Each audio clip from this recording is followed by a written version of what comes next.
જે મોદી સાહેબના એક નામ છે ને કહીએ વન કન્ટ્રી વન ઇલેક્શન, તો પણ મારું એક એવું માનવું છે વન સિટી વન નહીં.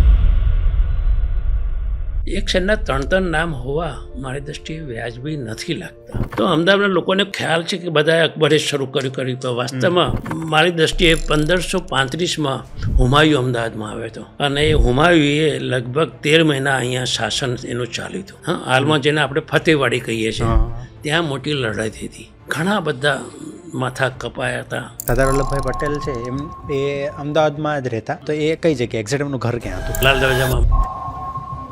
પછીનું જે ઘર છે એ સરદાર વલ્લભભાઈનું ઘર.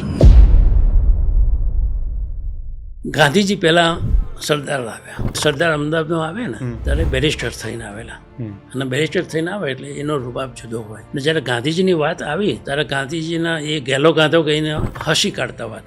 ગાંધીજીના પર કોઈ માન ના આપે કે આ પોતળીવાળો માણસ શું દેશના આઝાદી અપાવવાનો છે.